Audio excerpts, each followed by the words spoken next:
Welcome to Grace Conversations.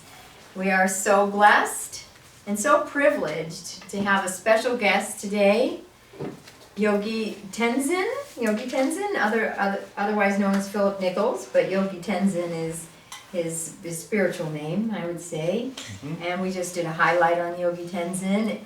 Powerful. If you have a chance to watch that, please do. You will learn a wealth of information just by watching that highlight.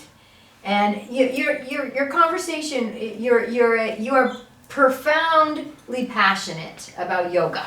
I am. And I am so excited that because I am also a yoga instructor and we are so on the same page. Mm-hmm. Yogi, because for me, it's the postures are fabulous. I love the postures, but I've heard the story that thousands of years ago, a couple thousand years ago, that there was no postures. And they were basically doing some breath work and meditation and kirtan, bhakti yoga, even some service, karma yoga stuff, things like. And the yogis, they were having a hard time getting people to actually quiet that tethered mind and to actually sit in meditation. So as an afterthought, they created the postures to help people to sit and meditate. Right.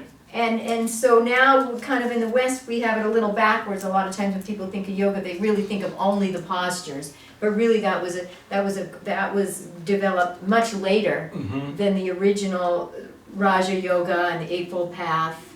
So, do you want to talk a little bit about that? Yeah, I think that the poses serve as a great stepping stone. Remember, it's the third limb, so there are 8 steps, and this is the bottom rung, or on the bottom rungs, if you will, and really, when we practice all of yoga, there's so much richness there. You think of many traditions having, including Christianity. Christianity has the 7 deadly sins.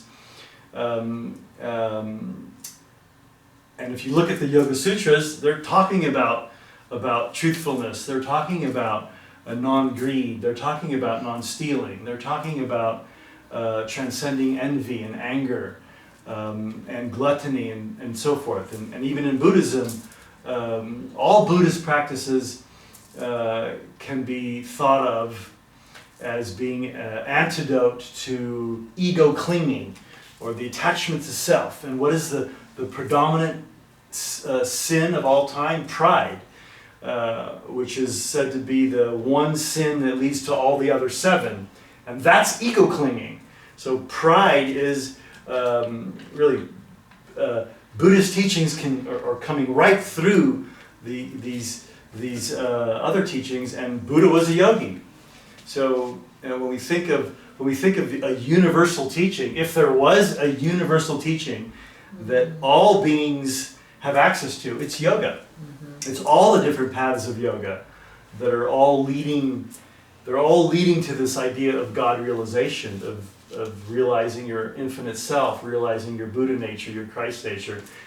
Whether you do it through devotion, or whether you do it through the mind, through the Raja Yoga practices, which is what we're trying to do, or you do it through Karma Yoga, or any of the many schools of yoga. They're all paths leading to the same destination, and that's it's really a beautiful and simple practices. It doesn't have to be difficult to evolve your consciousness. It really doesn't, but it does require effort.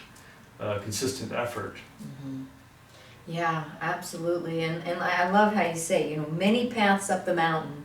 And if God realization, that awakened state, which for me is an ongoing, we are infinite beings. Mm-hmm. So how would there be ever any real top of the mountain? But we get these ahas, we get these transformational points in our life where we have an experience where everything shifts for us. Right. And that's like the top of a mountain, but then there's always another another ridge to climb up to, because we're infinite beings, and yoga is such a profound pathway up there where we get into our body and you begin to embody. My yoga, I've always called it, for probably about 20 years, whole harmonious yoga. I'm actually changing the name to ecstatic embodiment yoga. But we have so many similar philosophies of including the whole, including the Raja yoga, including the prana yoga, including the asanas, including all of it. It's because we are whole beings and unifying it all. And that unification of mind, body, spirit, all of the beings, all of the bodies, all the koshas, the energy body. I mean, they say that the sickness of the physical body always starts out in the prana energetic bodies. Right. If we could heal, and all the medicines in many of the Japanese and the Chinese and the Tibetan cultures, actually they treat the energy body because that's prevention. Right, and it's a stuck energy, and I'm constantly seeing people in my own sessions that you start doing the practices and immediately there's an emotional release, and that it's the Western mind is challenged, and if there was any problem with the Western mind, it's too much mind.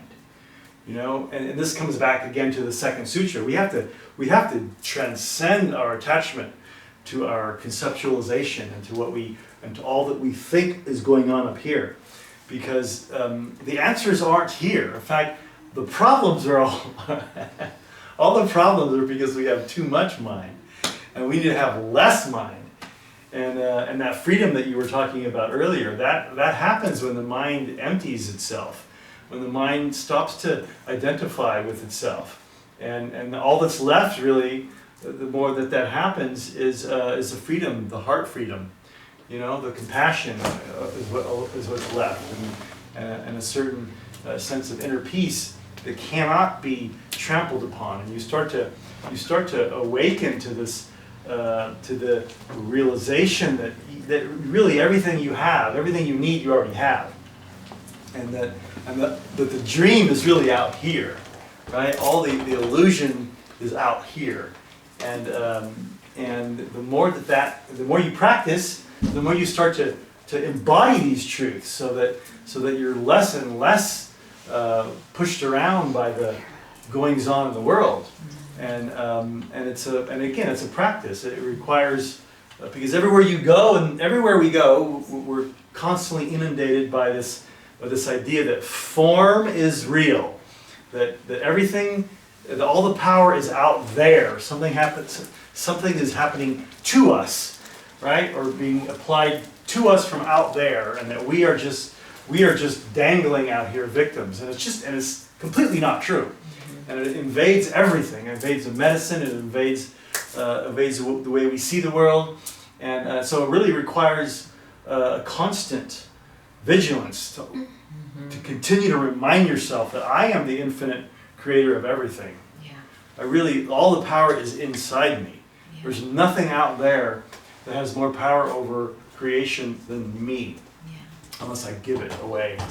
But because everyone else is doing it, it's extremely difficult to not get caught up into this ego-attached misperception of reality. Right? Yeah. And so that's why they call it a practice. You have to practice. Yeah. You have to practice your self-realization. It can't just be something you do an hour once a week. It's every day. You must put time into, and really with every breath you take, you're living your life from this awareness that you are infinite awareness, and that death is an illusion, right? And that there's nothing to be afraid of except for ignorance. Really, the only real enemy is ignorance of who you really are. Because once you know who you are, everything changes. Everything is so much easier. Yeah, absolutely. And I love everything that you said, and I love that. For me, what I think of with the mind, and to me, it's always allowing that infinite self to take over. One of my prayers for probably 25, 30 years has been to take over my life, and that's the divine aspect. And the mind and the brain, or however you want to say it, it just needs to really be in its true place, because we do need to. Well, I don't balance my checkbook, but I should. But there's things we need to do if we want to drive a car, if we want to even pick up a telephone. It just seems like, and I'm sure it's been innocent. It's been an innocent confusion, and like you say, it's mass conditioning right now that the outer world determines. It is absolutely reversed, as you just mentioned. That it's our inner state, it's that inner quality. If there's something out there we want to get rid of, we know immediately there's something in here that we need to disappear, that we need to come to terms with, we need to heal. It's always a reflection. That's right. The outer world is always a reflection of the inner conscious, unconscious, subconscious going-ons inside of us. And that's what the practice is, because we can't imagine, I just got a flute, and so I want to learn how to play my flute. And if I want to learn how to play that flute, I've got to practice. Right. I've got to put some dedication and some time into practicing it if I want to be good at it. If I want to really, if I just once in a while pick it up and decide to maybe mess around a little and don't I'm not going to become a very good flute player. So and we have lots of practice, and we're really good at practicing our ego self. We're really good at practicing our finite self and all the ways in which we're attached to form. Everyone's very good at doing that. They spend the bulk of their... But how much time do people practice being infinite? How much time do they practice disengaging from the body, disengaging from their mind? We are so stuck in our heads in the West. We think that the mind is going to solve all the problems. And the truth is, the mind is the trap. The mind is a doorway into higher states, but until you cut the head off and you put it into the heart center, your mind will always be a small mind. And so the higher truths are only available to you when you are humble enough to cut the head off, cut off your attachment to yourself, cut off your attachment to all you think you know, and start to radiate from this heart center. And it's an awareness. You're still perceiving reality, but you're perceiving from a much bigger place when you've cut the head off. Absolutely. Because the head is not, and we're so enamored with the head in the West. We put titles against our names, and we want to go out and achieve, and we want to do all these things with our head. And the head's not the answer. The head becomes a trap when we spend too much time in the head. Yeah. It's the whole be, do, have. Be, do, have, and connecting to that infinite intelligence, which is, we can know a little bit of information, and if we were to compare all the information that exists with what our brains could ever know in any moment, it would be just such a tiny speck.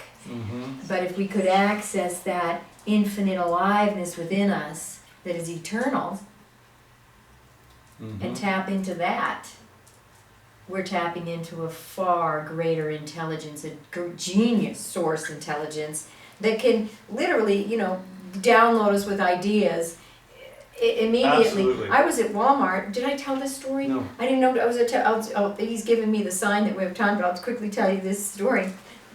I was at Walmart, and I was at a long list of things to get, and I lost my list. And believe me, my brain did not remember maybe a few things on my list.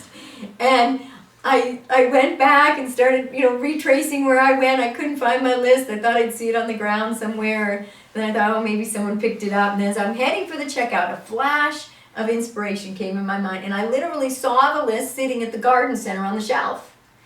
I went back to the garden center, and lo and behold, there was my list. So that's the infinite. That's the infinite. That's how that's a tiny example, but if we really can and that was when I started to relax my mind. I just had kind of given up. I'd gone, you know, really thinking. I was thinking, trying to go and find where that list was. And then when I says, oh well, I'll just have to come back another day, and you know, and heading out to the checkout. I was actually standing in the checkout behind someone when the vision came, and I says, oh, I think I'll lose my place, even though it's a long line. There it was. Indeed. Yeah, no, it's true. It's a funny contradiction, because you need the mind to get to a certain point, but then you have to let the mind go to get the rest of the way, and so you're stepping out of this linear mind, and again you have to be willing to embrace contradiction, that you are both the leaf and the tree. You exist as these two things, and A equals Z. And when you get that, when you really get that A equals Z, the world opens up to you. As long as you're stuck in this A equals B equals C linear Newtonian version of reality, you will never go into the greatness of your infinite self, because the mechanistic world is a limited delusion, and it doesn't account for infinite possibilities that we know are always possible.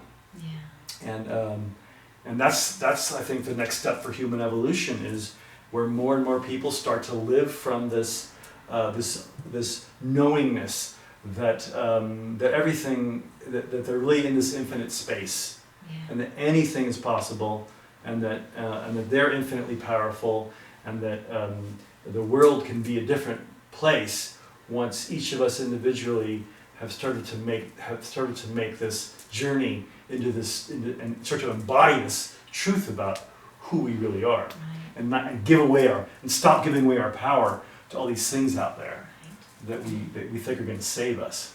Yeah. Wow. Well, thank you so much, Yogi you. Tenzin.